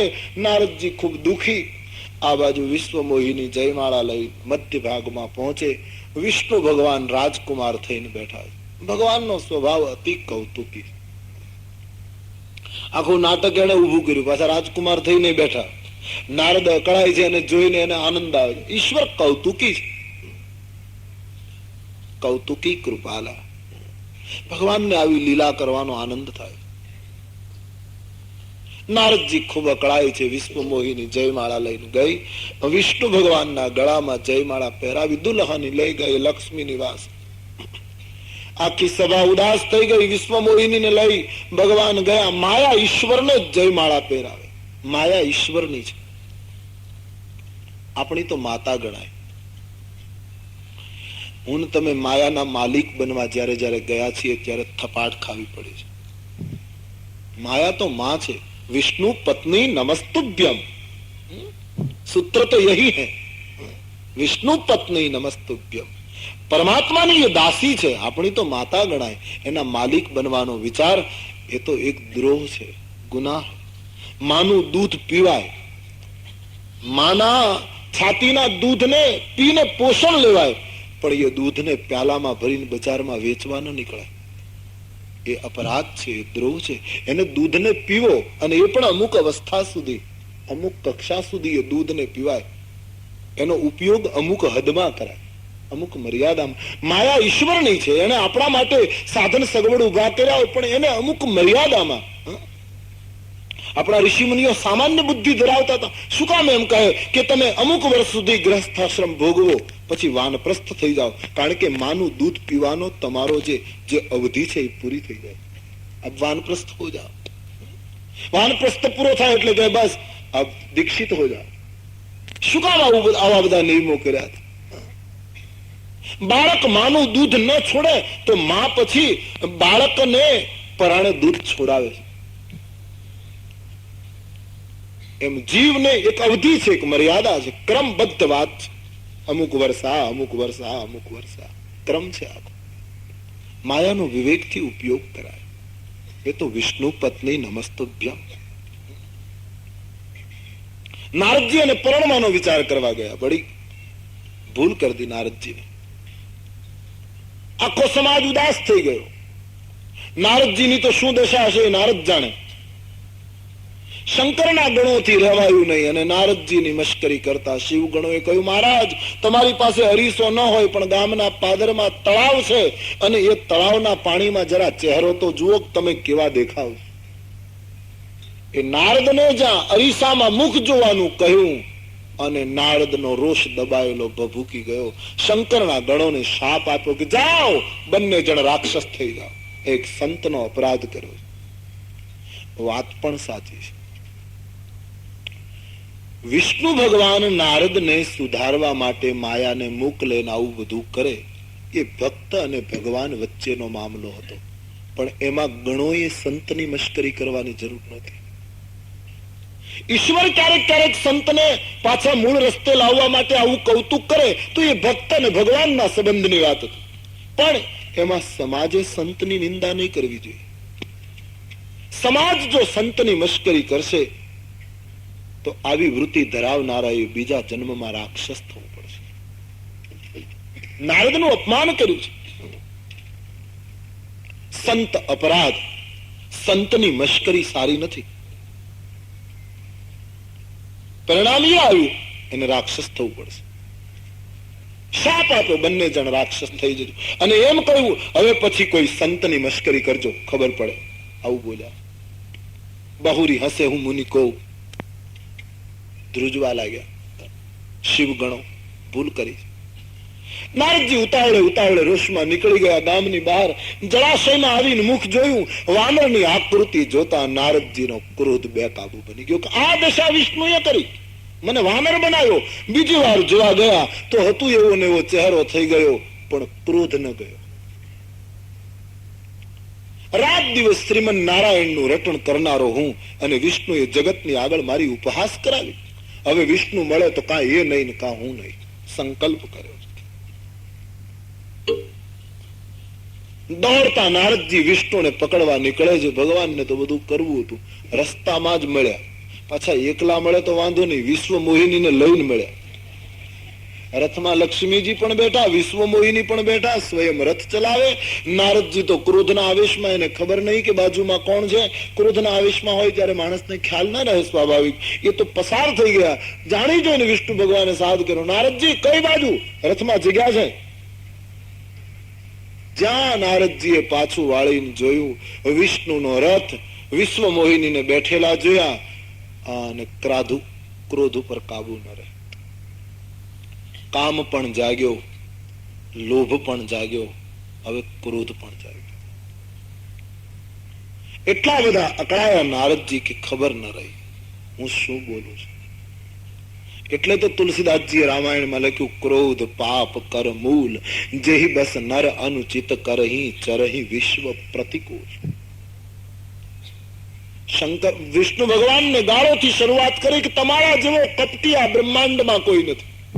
એ તો અમે તમારા ભક્તો તમારા ગુણગાન ગાતા હતા, બીજી બાજુ દુનિયાને બતાવતા નહોતા, પણ હવે તમારી જે બીજી બાજુ છે એનું જ જાહેરાત કરવી. અસુરસુરા વિશંકર આપુરમા મનિચાર સ્વાર્થ સાધક કુટિલ તુમ સદા કપટ વ્યવહાર. આટલી ગાળો ભગવાનને નારદજી જ આપી શકે. અસુર સુરા, સમુદ્ર મંથન કર્યું ત્યારે અસુરોને સુરા પીવડાવી, દેવતાઓને અમૃત પાયું.